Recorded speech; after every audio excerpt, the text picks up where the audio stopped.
Dean, you've been traveling a lot recently. Yes, I have. Welcome back, by the way. On the missed road. a couple episodes. Thank you, sir. Yes. You did a great job. Well, the podcast almost went down in flames, but we survived. Nah. I'm sure on your travels, you were a visitor in a lot of places. Yes. A lot of our customers and partners. Yes. I was visiting hotels. I was visiting rooms. So Yeah, as a visitor, did you get any badges or name tags? Anything at all at some of the places you went? I did get a badge, yes, in one of the places. Yes. Do you feel like it was, without naming names, that it was give enough information so people could figure out who you are and where you were going and that you were supposed to be there? I think there could have been a little better job, having the conversation we just had. Yes, maybe. It did cover the basics. Okay. Let's just put it that way. Well, let's be honest. Your visits may not have been super high stakes or in very sensitive areas. No. Right. But in some industries, visitor management is absolutely critical. 100%. Mission critical. Yeah. Well, today we're talking to Epson's Michael Weitz about that very topic. We're going to talk about what industries need that next level of visitor management. Who makes those decisions? What are they currently doing that's not working for them? Is not really the way to go about efficient visitor management. And why is color printing so important for security and identification? I mean, if you haven't heard, Epson's in the color printing business.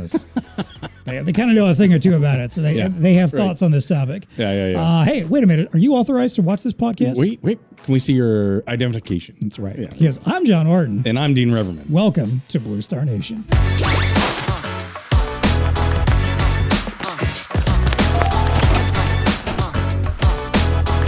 This episode of the BlueStar Nation podcast is brought to you by Epson and the C4000 Color Inkjet Label Printer. Hey, you're going to hear a little bit about that in this episode.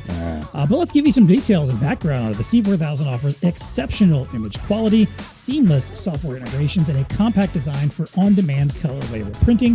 High-performance precision core technology delivers crisp photo quality labels up to 1200 DPI resolution. Whoa. I don't actually know what that means. That's really crisp. That's really crisp. Okay, baby. Yes. All right. I trust your judgment. Yes. iOS and Android software development tools, remote management capabilities, and optional Wi-Fi connectivity maximizes mobility and process efficiencies. Of course, the C4000 is an ideal choice for visitor management, like we're going to talk about today, creating highly visible, easy to print on-demand badges for employees, visitors, guests, contractors, students, and more to boost security, enhance the visitor experience, and add brand integrity. Check out the link in the show notes or contact the BlueStar Epson team to learn more.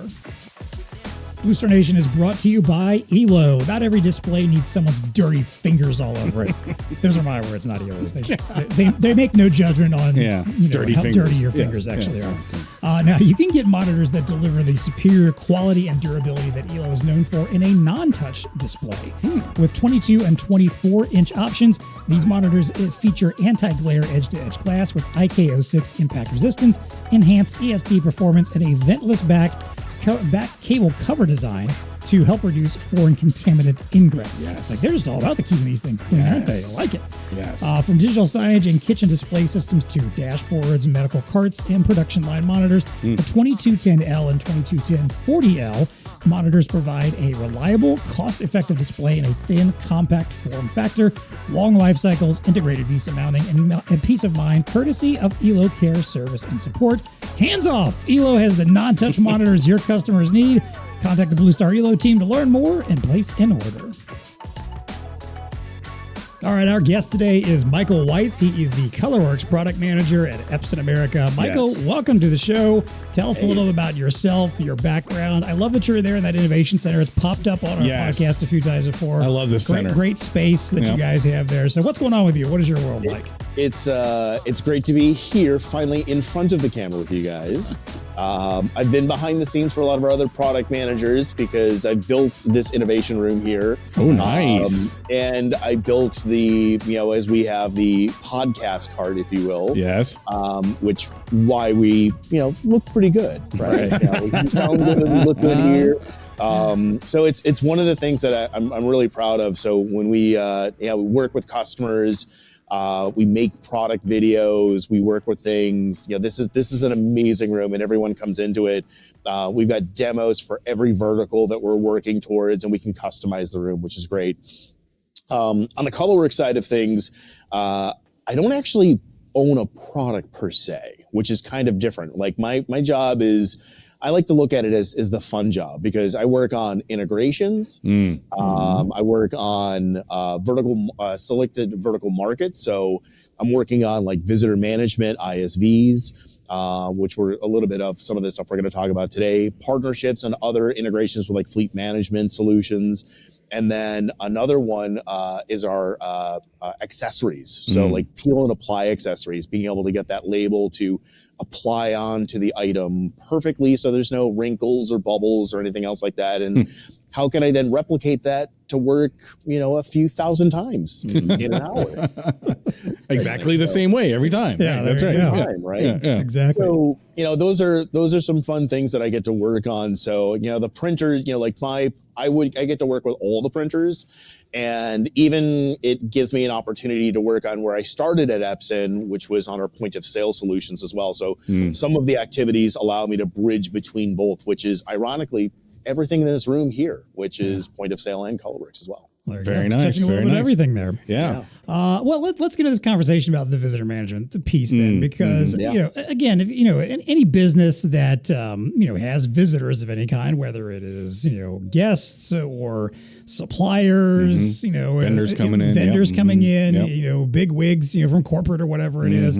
There's always that aspect of like, hey, how do we figure out who's in the building and what's our process for signing them in? But I know there are some industries where it's a lot more important than others to be able to track and identify and know who's actually in your building and what they're doing there. So what are some of those industries that are typically the most concerned about their visitor management process, and explain why they're concerned about that? Yeah. There's a few that I've been identifying over the course of the last year or so that I've been working on the visitor management vertical market projects that we have at Epson. Right off the bat, the one that shows up a lot is going to be education, right? The K through 12s, what's happening on college campuses, being able to understand who's on campus, where they're going, what department they're going to go see. There's a lot of things that are just happening within those areas. And it could be as just simple as, a parent dropping someone off, to maybe you're the Coke vendor and filling up the vending machines, if you will, from there. There could be other things that are happening from that. And then, of course, the other one that we're seeing a lot of is in healthcare. And that could be in multiple different facets of healthcare. That could be, the hospital, if you will. Maybe it's the minute clinic, if you will, from there that you're trying to get in and out and trying to get some quick medications because someone's not feeling well within the family or wanting to get looked at from there. And it could even go into some of the pharmaceutical companies, right? Like where they're making, developing, and creating things that need to get FDA approved from there, right? So anything within that encompassing healthcare within that is a huge one from there. And then the last is going to end up being kind of like a catch-all, because there are some folks inside of the government that are doing some things, and that's always been the case. I mean, it's always, what level clearance do you have, right? That's always been a thing within the government from there. But then also we're looking at a lot of folks, like even when we end up having folks here at Epson, we have a visitor management solution as well that allows everyone to be able to identify like who they are, what department they're going to go see, or what type of visitor they are from there. So a lot of folks are just looking to see that as well. But I think the main three are really going to be government, healthcare, and education. And if you split those up, K through 12 and then higher ed. I believe that totally. I mean, education, that's almost a no-brainer, in this world, because you can't just let anybody walk into there. You can't just let anybody walk in there. But I was looking up some of the statistics. It's a growth market. This is one of those areas that, maybe because we've been in the industry for a little while, it's like, yeah, everybody knows about visitor management, don't they? No, not everybody knows about visitor management. And it's a growth industry. I mean, it's projected to grow like 13% over the next decade per year. So more industries are embracing these types of things. And, so I sit back and I think about, okay, well, what are some of these new industries? But you think about stuff like what's all that's getting talked about right now, these data center build outs, right? So we're building out data centers all over the place. Well, guess what? You got to manage the people that are coming out of those data centers because it's not secure if you don't know who in the heck is going in and out of them. So, there's stuff like that. financial institutions, as you mentioned, I know Epson obviously plays in the banking world as well. There's another one where it's just like maybe in the past, okay, I'm not talking about the money. Obviously you want to protect the money and know who's coming in and out of the vault that's and stuff like that. I'm talking like high finance and those types of folks.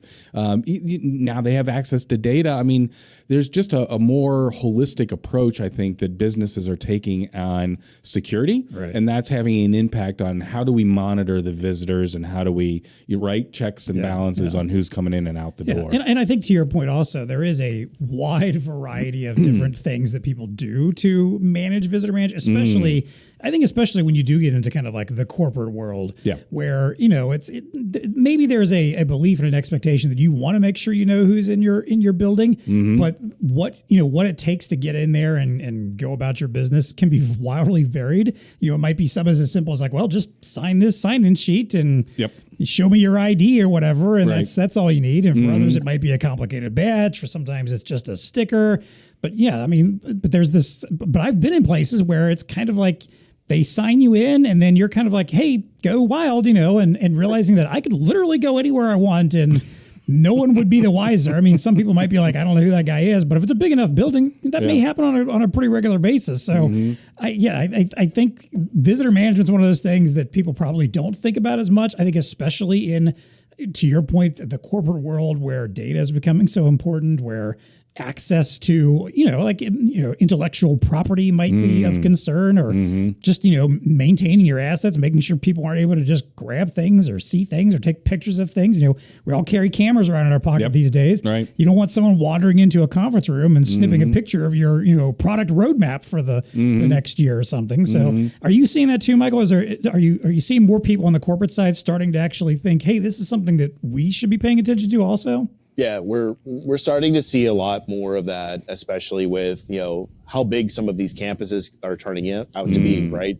So, we have, for example, like at Epson, we end up having a lot of things that are lobby accessible, right? That are, anything could be seen here, like this is what's available, could be ordered today, but we do end up having other rooms, like other companies and corporate entities will end up having, like those lovely NDA rooms, right? And based on who those folks are coming into corporations, maybe that information on a badge or where they can go will actually help and tell those things. Because just like the example you ended up saying before, we're talking about evolving ourselves now, and we almost think of it as we're on part 3 of visitor management, because the old school used to be that ledger, right? Yep, that's right. It up, you write your name sign down, in, yes, and then, exactly. And then here's a badge that says, "Hi, my name is," and then you're writing your name down there. And if you have good penmanship, then you could actually see what's going on.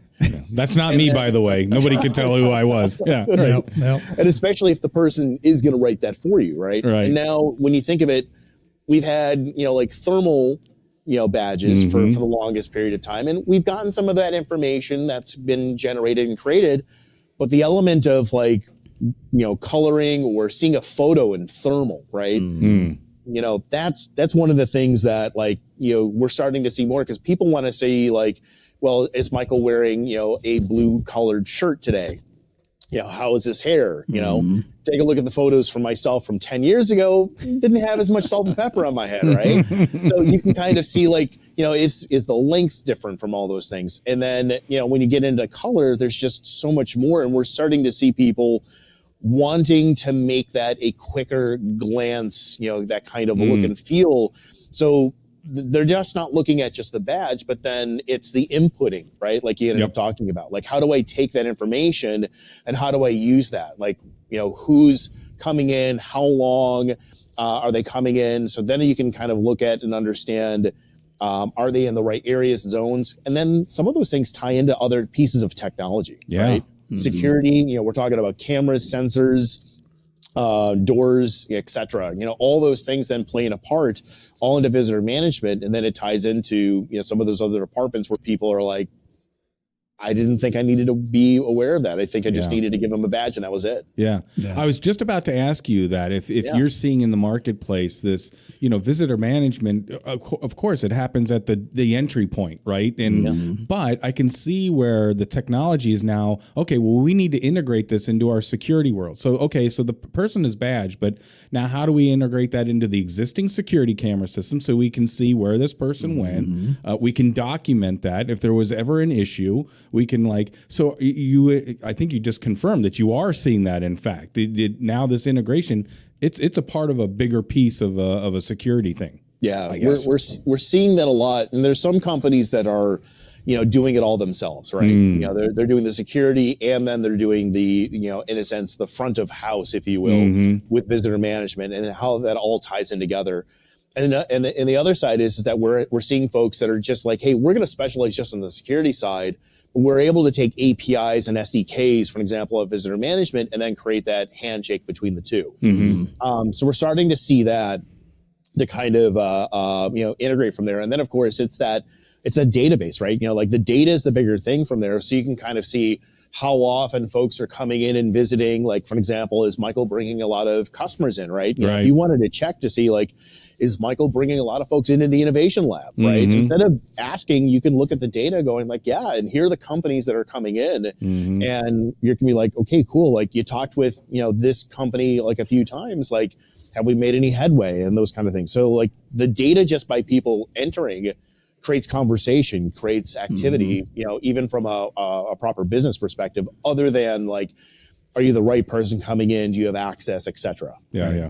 How much, did you have a question on that? I was going to go down a little bit of a different path too, just to see how common this is when you're having dialogues around, implementing visitor management. Is there a lot of scrutiny around the time it takes for a person to actually get badged? And I'll use that, those words. And in that, is that why, because we were talking offline a little bit about how you're dipping into the ISV community and really getting more and more involved with those folks. There's nothing more frustrating than arriving at a place and it takes you 15 minutes to get a badge, right? You go through the whole thing or whatever. They type your name in and stuff like that. So make sure someone's at the front counter to actually receive you. I mean, is that when you're in those conversations, are people really pressing you on well, how long is this going to take? Is time the biggest metric that people come to the table with and say, we got to get these people through quick, or is it quality, or what are some of the drivers there? Yeah. So the neat thing is that a lot of the ISVs that I'm working with, they already have a solution that's in market today,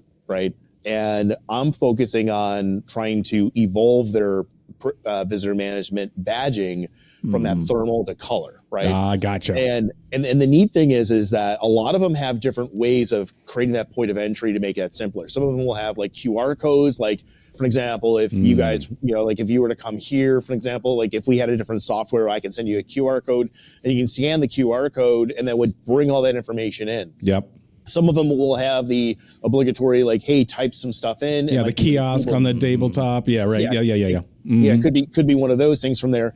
That information will retain, but the neat thing is that, when I have those folks coming in to our offices here, as you start to type that up, it'll remember and going oh yeah, Michael's been here before, right? And it'll pop up and then go, great. It's still going to then say, I need a photo of today. And I think that's key because now we can at least see what you're wearing, what you look like today versus what you looked like a week ago, 2 weeks ago, a year ago, the last time you were here from that. And I think that's one of the things from there. I think that the harder thing, that, some of the ISVs that I've worked with is just, being able to go and say well, I didn't have to worry about color, right?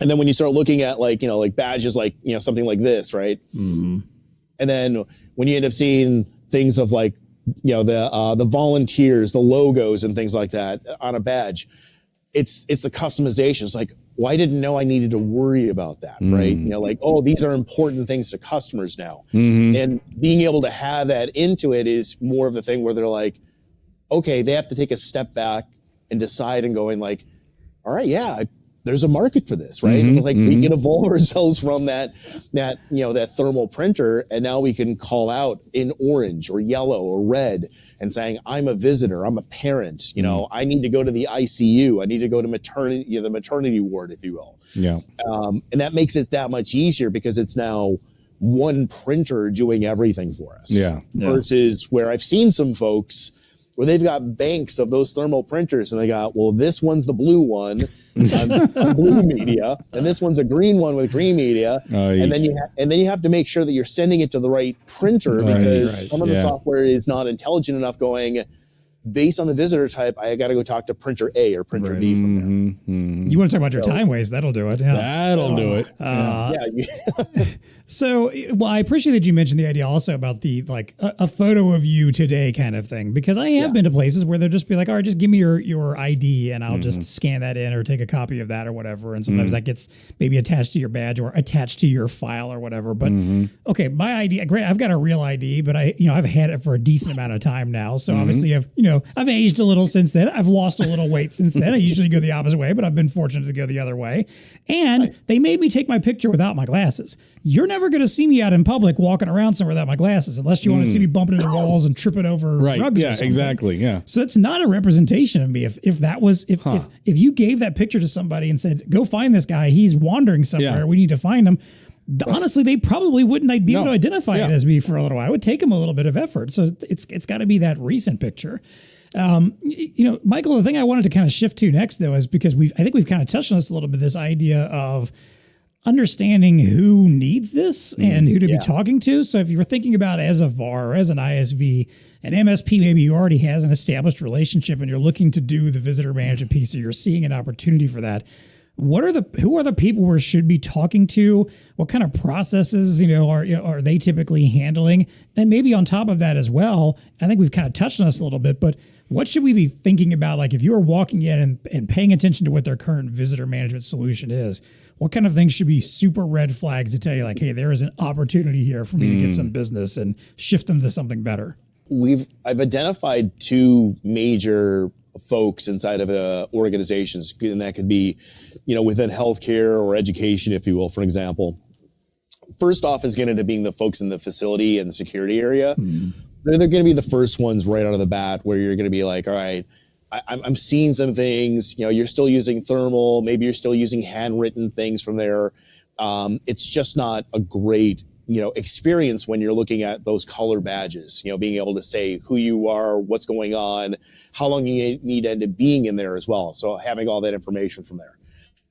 The one that I didn't realize, and this was early on when I was working on the project, and now it makes sense now, is that you also need to include then the IT department, right? So if you could make a great software and you figure out like, okay, we got the right software, we got the right printer, and we're just gonna go ahead and do this. We've had some hiccups where folks had to pump the brakes for a moment and then go like, oh, we got to get IT to kind of look at this thing. And then IT kind of runs it through its paces from there, because there is going to be potentially some cloud interactions on some of these pieces of software. So not everything is offline per se. Some of these things are going to be online, potentially going to a database, or potentially a background check as well, right? So that driver's license idea that you had, like there's benefits to getting the ID, but there's also benefits of getting the exact photo today. So we're seeing some folks taking advantage of doing both, right? I want to make sure that, this is a person that should be in here based on their background. Are they allowed to be coming to the school? Are there some family challenges that we need to be aware of, which we're not of? That ID potentially in the government, within the state and local laws will probably give us some of those pieces of information from there. And then of course, I'll take that snap and boom, we're all set. But then again, the administration, I've got all the schools, set up from there. And then can IT then manage not just the printer, but then also everything else that kind of makes this all work and make it scalable so it can go to all of the schools within their districts or all of the hospitals, like floors, buildings that they end up having within their campus. So I think that those are the two main ones, that will really help a VAR that's kind of looking at how do I expand into this market and who are the folks that you need to work with. And I think you can do it both ways, right? I think you can do both the the folks that are in charge of the facilities or security, they can be secondary. You could also talk to the IT folks to get your way in. And then you're going to have to talk to both to kind of make them kind of see the value of expanding and making it a more seamless process. Yeah, that's all good stuff. And like a sleeper for me would be maybe thinking HR, because, HR is tasked with keeping their employees safe. And sometimes, not every company has a quote unquote security department. And sometimes it'll fall a little bit under HR because, they're, yes, it's an operations thing from the sense of operations and facilities are probably involved with making sure the camera's on or installing it and stuff like that. But from a policy standpoint, HR might be involved in that because, they got to know. At least you can make that argument to them that, hey, there's certain reasons why you should consider an upgrade. And here's the reasons why. We need better visibility on actually who's coming. We need pictures of people, stuff like that to meet compliances and stuff like that. So because you can bet if something happens to an employee, HR is going to be involved. So they're going to want to 100%. They're going to want to have a trail that they can go back to and identify exactly who this person was, why 100%. They were there, where they went. So that's a good point. Yeah. So, yeah. So all right. So then, Michael, let's talk about the color part of things here, because we know that's something. Color makes everything Epson so much better. At color printing, labeling, all that stuff. And we've had episodes with folks from Epson before talking about the importance of color. But why color for Visitor Manager? What does it do that black and white can't, or other outdated methods just aren't keeping up with? And why should this shift be made to color? What's the pitch when you go out there and talking to folks about this? Yeah, I mean it's kind of similar to like when we talk about like event management as well. The first and foremost right off the bat is on demand, right? So no matter who's coming in, no matter how many are going to be coming to visit, you're starting from a blank canvas, right? And from that alone allows you to really kind of make that experience really customized from there. Being able to have people's colored logos, if it's your own company, maybe it's your visitors, if they're coming in, if you wanted to customize it from there, having it on the badge, you can have all the details and all that fun stuff and really making it a very unique opportunity from there. Like we talked about the photos, right, on badges. You can see people's hair colors, their shirts, that they're wearing today. You're seeing what they are today, right? Glasses or no glasses, right? Like we were just talking about earlier, right? And then having big bars, like again, we're talking about like, things from like this where this says emergency on there, right? I can see that plain as day when I'm looking at the coloring from there. And then I can also talk about the visitor type that's on there as well. Are you a parent? Are you a loved one? Are you a neighboring doctor from another hospital that's not from the same hospital from there? Like you can get a lot of that information onto a badge. And the value of color now goes into a quick, view, right? And I can see, like, for example, in the office here, we've got badges and we color code ourselves based on, are you a customer? Are you a visitor from there?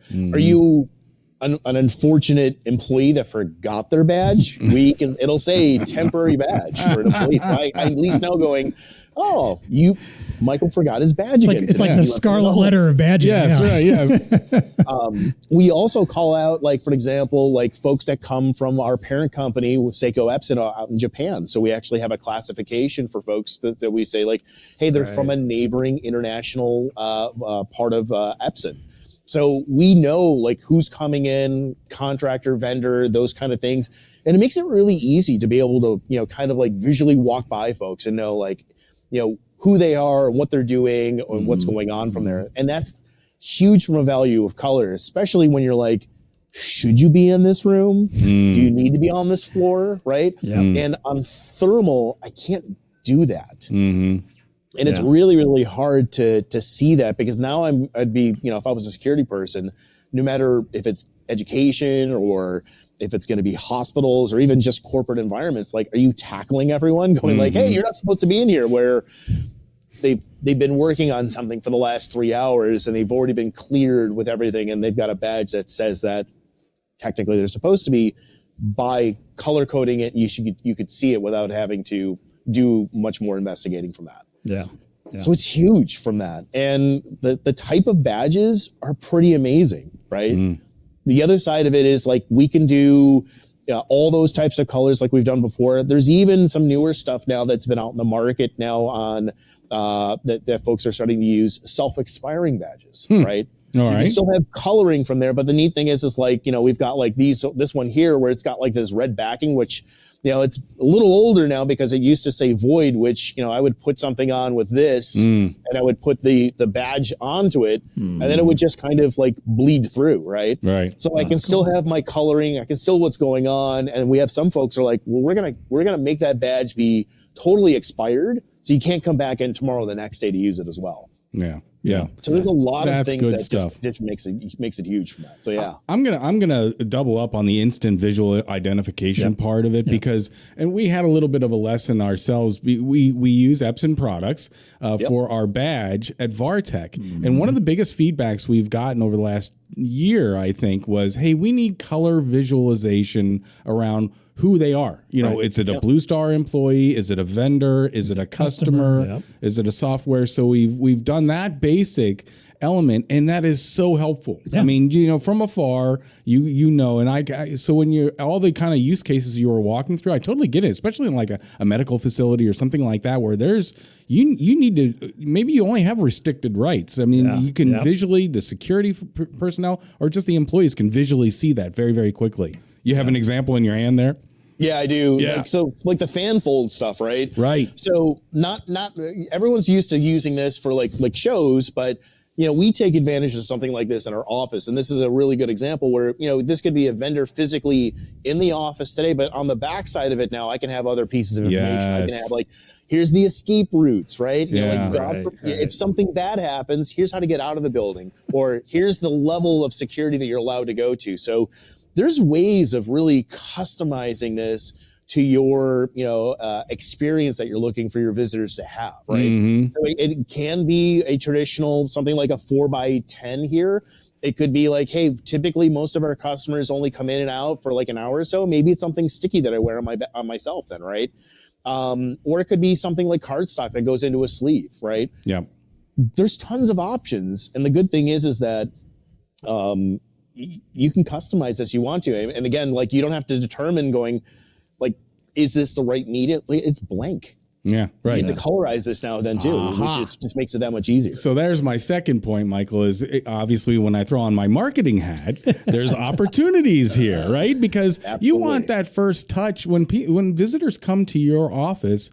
They're coming to your home. And so you want that to be like a good experience. And so obviously from a marketing standpoint, the branding alone, I don't know of very many monochrome brands, out there. So there's usually a color involved. And so you're going to want that color to shine through on your visitor badges as well, because that's like the first touch of somebody has with you and your brand and your facility. And what you don't want is this janky black and white, off-brand, semi-sticky thing that you slap on and slightly it falls smeared, off, or like missing some pieces because the printer wasn't working. I'm assuming you've progressed past the registration book, the aforementioned, wedding registry book that's been converted into a corporate visitor book. Right. So if you're bought into visitor management, just go the next level and get the color, because just the nicety of that, right? And just what it can do for your brand. Of looking professional and all those kinds of good things. It's worth it, right? Yeah. It's worth a little bit of extra. I agree. And the other thing is that I've talked with a couple of end user customers, and they were really interested at the Colorworks printer, specifically C4000, and they're like, we don't get a ton of visitors in here. What else can I do with that printer? And I'm just like, well. And so a lot of folks were like, well, maybe our other departments could utilize, even though it's in the front lobby still, and we only get maybe a small handful, we see the value in it, but could we use it for this, right? Maybe it's other types of product labels that they're creating. Maybe they have other events that they want to do, like we're talking about from there. Maybe they want to do some pre-printing ahead of time because they already have the registration that's going on for an event that's happening.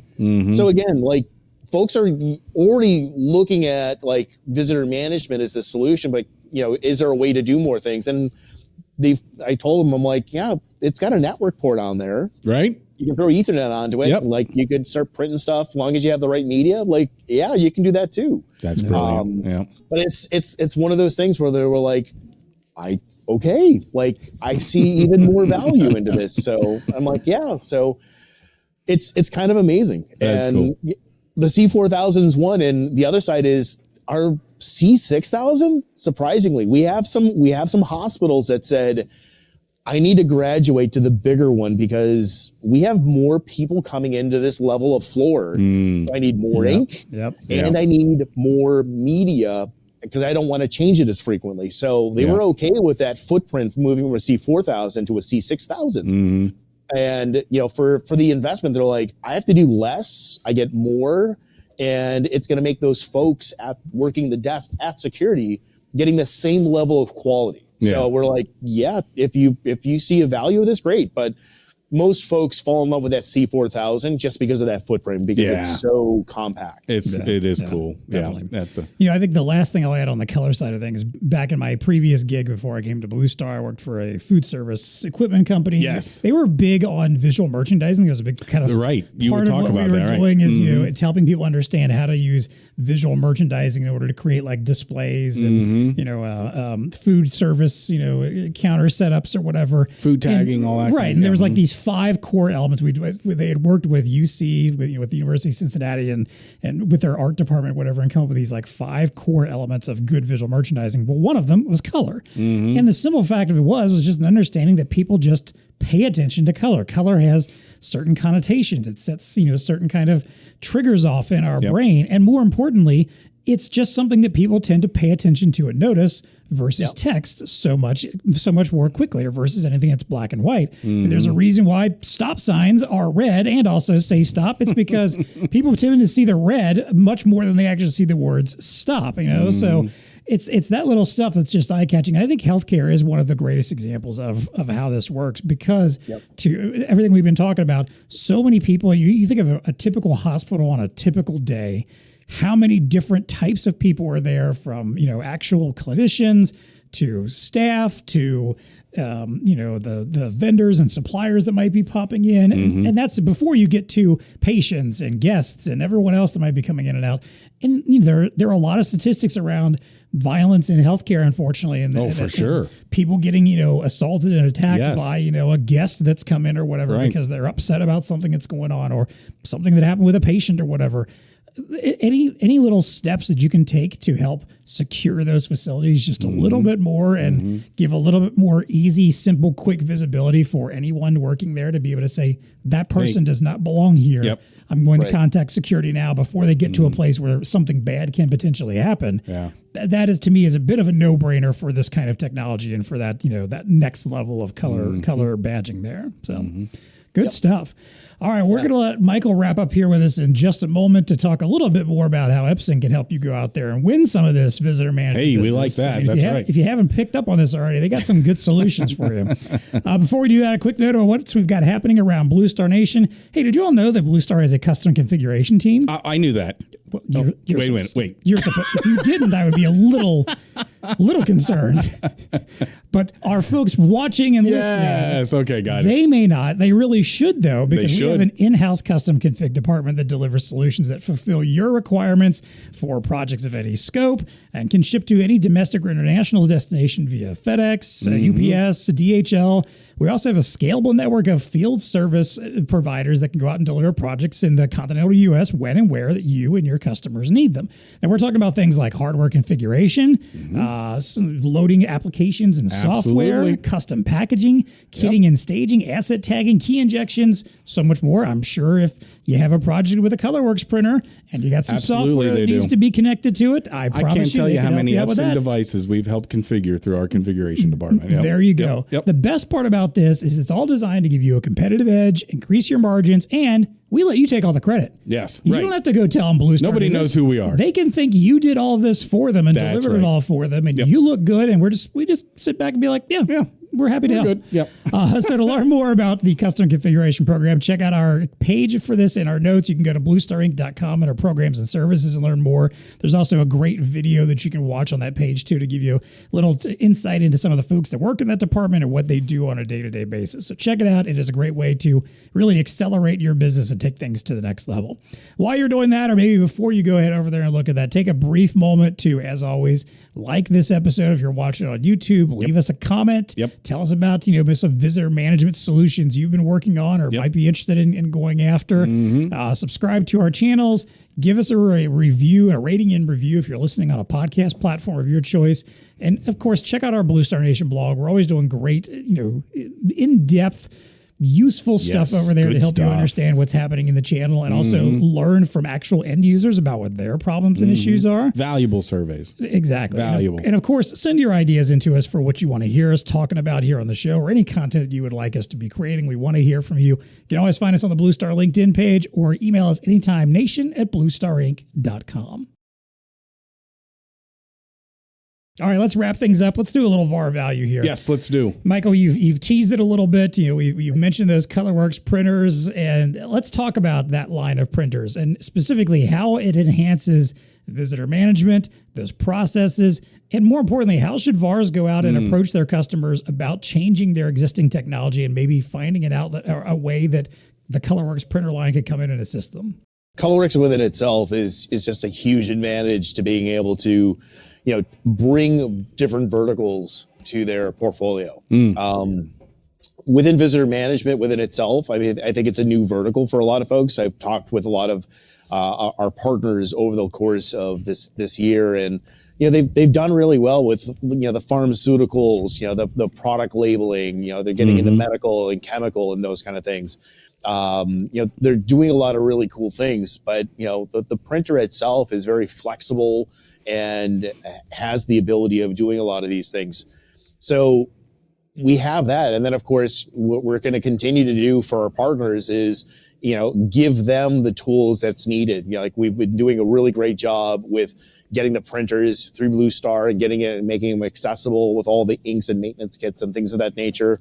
We're continuing to then expand that ISV portfolio and keeping them in the loop so they can then work on all those connectivity pieces. So I think we're doing a pretty good job right now as it is with some of our cloud-based solutions, but being able to continue to showcase more and different vertical options are really going to help a Colorworks partner take things to the next level. Yeah, I would agree with that. There's so much opportunity when you think about what the units offer, and Michael already touched on it. Like, hey, you can bring it in for this use case, but there's other use cases I guarantee within your building that can probably utilize this. And so having that conversation around that and how they can approach that is meaningful, right? And it can really help to lend for the overall sale, not just the visitor management process that you might be walking in the door for, but other things as well. Yeah, or maybe you already have some Colorworks, printers established and in place in somewhere for a completely different job. You can go in and talk to them like, hey, are you, what are you doing with visitor management? Because did you know these printers you're already using can assist you with that as well? And maybe it's kind of like a little bit of an upsell or a little bit of an additional element that you can add to that business as well. Yeah. The other thing I wanted to quickly add also is that, a lot of times when you're talking about visitor management or people and being in buildings and badges and whatnot or whatever, there's also the idea of authentication and access control that can kind of blend into that as well. For sure. And maybe, the typical maybe like visitor doesn't necessarily need to have that. But if you're designing these things for employees, and we were just talking about healthcare there, a lot of these type of businesses now are very concerned about making sure that, accessing a computer station, for instance, Absolutely. or getting into specific rooms or in and out of the building or into certain parts of the building, are locked down. And a lot of times the badge is the way to do that, whether it's a contactless or proximity badge or readers or tags of some sort. A lot of that stuff can be incorporated, and that, if you're already doing that, or if you have someone that's doing that, you can add that layer on top of it potentially of like, hey, let's make the badge look a little bit more cool and interesting and dynamic, and have that, pop off color aspect to it or whatever that, lends a little bit more security and safety on top of what you're already doing. And I say that because and I know, Epson's developing some of these partnerships with some of those, some of the various vendors and manufacturers and software companies that offer that kind of access control, authentication technology as well. Don't hesitate to reach out to us and ask about that. And, if that fits within these applications that you're going out there, because, we know the best solutions are the ones where we can marry together an Epson and HID and RFIDs, all these companies that kind of do all this stuff and can work together and turn into something that's a full solution that solves a lot of different problems. Would you agree, Michael? For sure. Yeah. And there's a lot of things that are, like ideas right now, right? There's folks that are trying to stitch some stuff together. Like we may not have, like collectively between BlueStar and Epson, for example, we may not have the solution ready to go. Like here it is, it's off the back shelf. Yeah, right. This is a huge opportunity as we start to learn. Some of our best solutions are those things that become those like configurations that you guys do and you've worked with us on, right? Those started from ideas, right? Like, hey, I want to do this. Can we make this work, right? Our end customers and our VAR partners would come to us with an objection, right? Like, how do we fix this? How do we get across that? And I think we've done a really good job, and we're going to continue to work together. I think that's the one thing where a lot of our customers really like working with us, because we'll take a step back and kind of see how we can make that work. And we've done that with a lot of our solutions with Colorworks, right? We've continued to find footprints and speed options and width restrictions from there. And then the application sides, like the applicators, most of our printers, end up having like an IO port on the back. And then you could unlock and do other things with like arms and end up having conveyor belt wheels and things of that nature, where Colorworks can be a part of a solution, which is just a small part of something else within manufacturing or anything else like that as well. So tons of opportunities. And just let us know. I mean, we're willing to work. That's a fun thing. There you go. Let them know. Yes. Yeah, you just got to ask. Just got to ask the question. We're not mind readers. You just ask and tell us what you need and see what we can do for you. That's right. I like it. But I think we've done a pretty good job so far. I think we've really made, Colorworks has come a long way. I've been with Epson for 4 years now, and it's really just it's a lot of fun because, again, going back to the whole badge and anything else with Colorworks, you're starting from blank, right? You're starting on a blank canvas, and you get to throw all the color. You can make shapes, sizes, everything you want to, and you can be like, cool, how do I do this really, really fast? I got a printer for that. There you go. So there's tons of things. We're bigger weight, bigger sizes. I need to go on drums and stuff. So we've got solutions, and we've got partners that are willing to work on stuff. So it's cool. It's a lot of good stuff. There you have it. I like it. Yep. All right, let's wrap up as always with what's on our radar. This is the fun part of the show. We get to talk about anything in the world of tech, innovation, science, the news, entertainment. Or otherwise, just whatever's got our attention, caught our eye this week. Michael teased us before we started recording today. Yeah, that's true. That he's got an interesting topic. So let's hear it, Michael. What's on your radar? So I've been noticing this over the last couple of weeks, and I'm starting to see folks in the industry calling what we're about to walk into called RAMapalooza. RAMapalooza. Okay. I think they're saying RAMapalooza or RAMaggeddon. I'm sorry, RAMaggeddon. Oh, RAMaggeddon. Okay. That's right. Not RAMapalooza. Palooza would be better for if the pricing was going to go down, but it's RAMaggeddon because the pricing is going up. Oh, no. Okay. So it's weird that this is happening because everyone's been looking at AI and looking at NVIDIA and AMD and like, the video cards, GPUs, everything from a GPU has been huge, but no one's been recognizing and seeing what's happened over the last 12 to 18 months.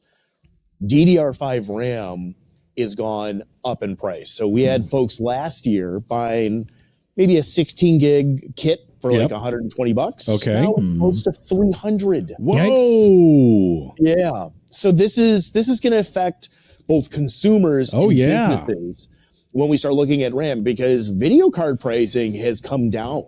And it's, I've seen it kind of stabilize right now. You can get some pretty good stuff if you're building computers, you're buying computers, for your businesses, and you're working on video editing, or you're developing photography, or just, terminals, if you will, for point of sale.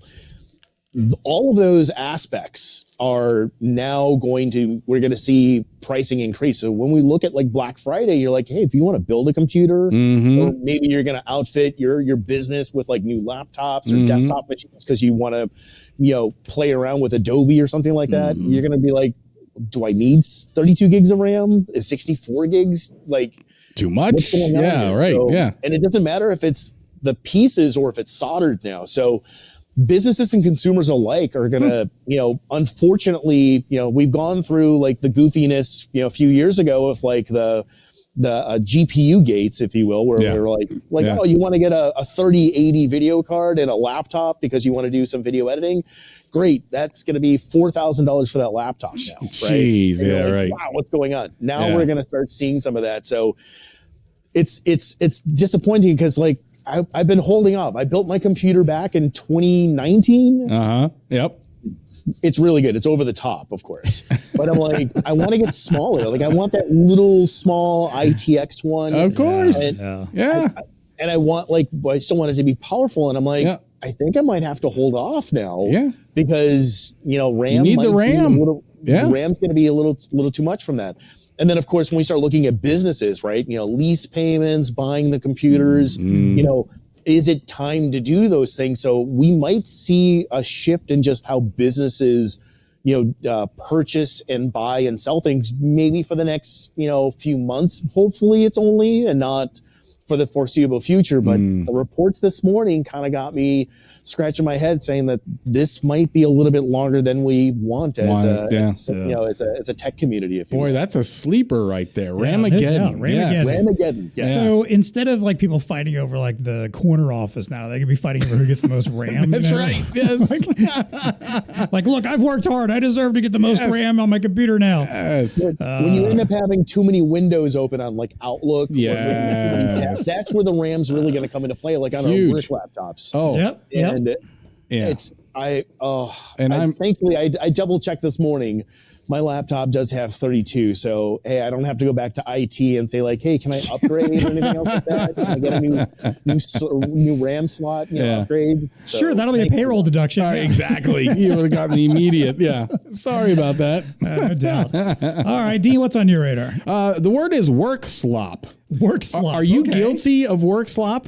I mean, I know what AI slop is. What's Michael, have you ever received Workslop? Do you know? I don't know what Workslop is. So Workslop. Give us a definition here. Workslop refers to AI-generated work content that masquerades as good work, but lacks the substance to meaningfully advance the given task. So a use case, it may appear in different forms, right? It could be like bad code that somebody's asked generative AI to create. Right. And it's bad code. In our world, it'd be something like a PowerPoint deck that was completed by generative AI, but it's incomplete information, has strangely worded stuff, could be in the form of emails, stuff like that. So this is now the new phrase is AI Workslop. So, and there's the study, Brian, in the headline was, a study finds that AI Workslop is destroying productivity. Why? Because you may have a coworker that's generating content that you may need using generative AI. They throw it over the fence to you, and now you have to be burdened with the fact of cleaning this up. Yeah. People who have encountered Workslop say they spend an average of 1 hour and 56 minutes per week, I believe, dealing with this. And so you run the calculations, blah, blah, blah. It means millions and millions of dollars of productivity out there are happening. But not only is it just like receiving the Workslop, this generative AI Workslop, but then it's like, how do you figure out diplomatically to address that back to your coworker that, hey, so they ran that study, like 53% are reporting being annoyed that they've gotten this Workslop. 38% are confused, and 22% of people are just offended that they get, Workslop from Gen AI Workslop from their coworkers. I think you just hit reply and say Workslop. Yeah, there you go. Well, that's why I'm bringing it into the lexicon because, I didn't know. I mean, I've experienced it. Though once I started reading this, I'm like, because I've asked Copilot to like generate a PowerPoint for me. And then I found, but you don't just take it and immediately go out and present from it, right? Well, no, but you could consider, if it was me, like let's say my boss said, hey, can you create a quick PowerPoint on this? Right. I use Gen AI. I think it's done a pretty good job. I throw it over the fence to my boss. And then he or she is going to sit there and say, well, this is just Workslop. Now I've got to spend the next 3 hours correcting all this information. Yeah. Well, there you have it. Gen AI Workslop. Yeah. Don't do it. I am finally starting to become somewhat AI tolerant with like using some of these platforms and finding some benefit out of them. Well, first off, you're off the cliff of thinking you didn't have a job in the future. True. Yeah. I think we've relatively established I'm okay for the moment. I think you're good. Yeah. So now you're even accommodating a little bit. I'm even finding out useful ways to incorporate it into my workflow. All right, and sir. I've had some examples of times where I'm just like, oh God, this could take me forever. I'm like, wait a minute, I can plug this into AI and let it do some magic. However, because I'm an editor at heart, I still do not have the inclination to take what it gives me and just go, you can't. This is good. Publish. Right. Yeah. No, it is going to be something I'm still going to spend some time tweaking and editing and adding some of personal voice and flavor to it. But apparently your work cohorts are not doing the same. And I know what's going to happen is one of these days someone's going to be presenting something to me. I'm going to be seeing it like riddled with it. And not just because they were bad at grammar and spelling and couldn't put it together well on their own, but that obviously they just had something AI thrown together and there's going to be weird uncanny valley crap about it or something. Right. Oh, God. There you go. Now, there is hope. You can reduce the amount of work slop you have by creating a team environment that is committed to task quality. That's what they're saying. Okay. Like, make sure your team is focused on quality of work, and that should help to mitigate the amount of work slop that's going on around your world that you may not even realize. Are we just going to find ourselves in a path where, like, we tell everybody to use AI, then we say, okay, but not that much of AI. Exactly. Clean it up when you're done. I'm like, okay, no, seriously, you need to dial back a little more and get back to like, no, just do it on your own. Leave the AI out.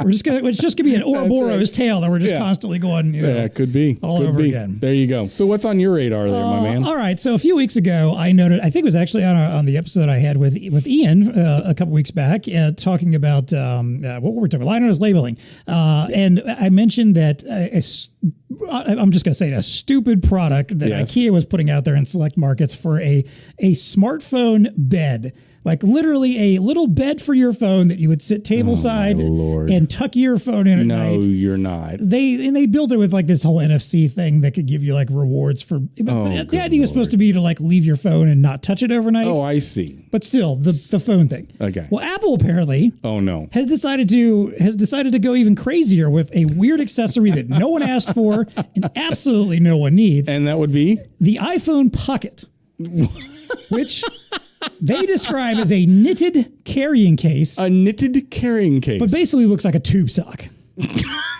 Okay. This is one of those things you need to go to the show notes, click on the link to this particular article. Right, I'm going to Google it. It is a Gizmodo article that I found that is absolutely hilarious the way they dive into this. But essentially, it is exactly what I said. It looks like a tube sock with like a slit for you to slide your phone inside. And then you can carry it around with you. You can get two versions, one with a long strap that you can holster over your shoulder, or a short strap that you can carry around on your arm, or like a purse or something. Apparently, this was made by the same guy who made Steve Jobs turtlenecks. But hang on, here's the best part. Because Apple, they love to put a nice price tag on stuff. Yes. $150 for the short version. Yes. Or $230 for the long version. Wow. I hate to break this to you, but it is ridiculous and I agree with you that this is ridiculous. This has actually got a chance. I can actually see my 14-year-old daughter. I love her to death. It is a fashion. It is a fashion because that is what it will be. It looks Lululemon-ish. Which is hot. Like anything Lululemon right now is like, you just buy it because your 14-year-old daughter is going to like it. I don't know.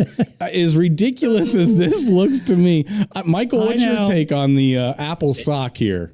I mean, it's Apple Pocket. I the apologize. iPhone Pocket. Yes, Come on, get it right. Yeah.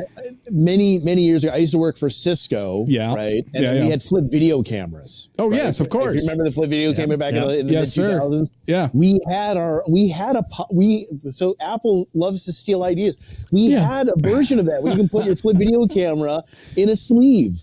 Just like this. Yes. And it was an accessory thing that we can put on it. Now, we didn't have the big strap and everything else like that. Right. And it was significantly more affordable. But the bag accessories I'm noticing a lot more bag strappy things. Yes. Like not just for phones, but just in general, right? Yes. I mean, like folks were lining up this week for the Trader Joe bags, right? You probably seen like the little tiny little ones. Yeah. I think you can probably fit your phone inside of that. Yeah. See, I just don't. Yeah. I think Michael's hitting on it. You're just not cool anymore, dude. I mean, look, this obviously, I never said this was something for me. I'm not hip. I'm not cool. I'm not fashionable. I understand it's not for me. You got to remember, they're also making like really high end Apple Watch bands over there. They got like the like Hermes hundreds of lines. dollars. Yeah. Like, I mean, Hermes is like you can still get those at the Apple store, and they're like, oh, you want that with your new Ultra 3 watch that it is now in this? Great, it's like $2,000. Yeah, you're right. Band in there. You're like, wait, I just came in here for the watch. It's supposed to be like $800, right? You know, Right. No, the band is worth more than the watch. Yeah, yep. You're right. It's gonna be a fashion accessory kind of thing. I'll let you know if it hits the Christmas list. I for won't my be daughter. surprised. Yeah. And you mentioned there color options. They are. There are. Oh yes, there There's are. lots of colors. Yeah, I know, Michael. You're right. I get it. It's going to happen. I'm going to start seeing these. And Michael, to your point, Apple didn't just steal this, from others. They stole this from themselves too, because apparently they did a version of something similar for the iPod way back in the 2000s. So it's not even brand new to them either. All right. They're resurrecting this idea. Yeah, I mean, again, you're not going to see one of these, but I get it. It could be a fashionable thing. Honestly, I could see it being a fashion. Here's the thing, bro. I am getting this for Christmas. Well, what's going to happen is someone's going to make someone's going to make the exact same thing in a much cheaper version. Of course. That you'll be able to buy for like $20. I guarantee it's already on the market. Yeah, somebody out there already will has be this. And again, this is one of those things I get. Like, I know it's always a constant struggle for women that a lot of women's clothing does not have pockets for some weird reason. Right. Here's a quick way, easy way to be able to carry your phone around in a way that's somewhat fashionable as well. So I get it. I'm telling you, these are going to sell. I just don't know how many of them. It's going to happen. Yeah. Well, I'm going to buy one for you. Size? Like, can I not use it like on an iPhone like Pro Max? I think it can fit multiple different sizes. It looks, it's material. It looks like a sock. Yeah, the implication is it's kind of stretchy and it should be able to fit pretty much any size of iPhone and I would assume that also any Android device too. I mean, I don't know if I'm going to be running out anytime soon for myself to go grab it. It's okay, Michael. Yeah, the right. The thing is, like if I'm with my wife, guess what? Like, hey, honey, can you put this in your purse for me, right? Right. Like, exactly. she's got the purse, right? From that for the most part.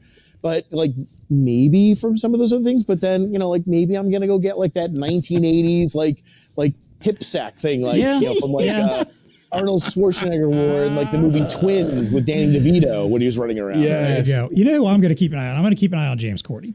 He is always. Yes, this is true. He's much more fashionable than we are. Cordy gets a pocket, he's deep in the Apple community like we are as well. Yeah. I could see this being something. You got to stay on the down low. You cannot make him aware of this unless he listens to this podcast. He won't listen to the whole thing. Let's just see if he shows up with a pocket one day. I would not be surprised if I saw him wearing one of these at some point. So I think what would be interesting is like if you see it in Apple generated TV shows. Oh, of course you good will. point. Yeah. Yep. So, like, for example, like I think they've already shot everything right now, but like the morning show right now is in progress. Like they have new seasons coming up right now, and or new episodes, I should say, every week. But like, if we see it like on the things that'll happen, let's say early next year, those Apple generated shows would be like, all right, okay, now they're forcing the issue for us to kind of see that and be like, okay, fine, I'll go get that. You know it's going to happen. You're absolutely calling it. It's going to show up on an Apple TV. We just need to all accept that iPhone Pocket is happening. Like, even if you think it's absurd or not, it's going to happen. You're going to see it everywhere, probably. Well, thanks for cluing us into it. Yeah, just giving you your heads up before you start seeing them and going, what in the world is that thing? Yeah. All right. Good That stuff. is what's on our radar this week. Michael Weitz, thank you so much for joining us. Appreciate Thanks, having you on the Michael. show. Thank you very much for having me. If you're interested in Epson Colorworks, don't hesitate to reach out to our Epson team. Your account manager will be happy to hook you up with some visitor management solutions. Yep. Until next time, please turn in your badge at the front door on the way out. We'll see you out there in the nation.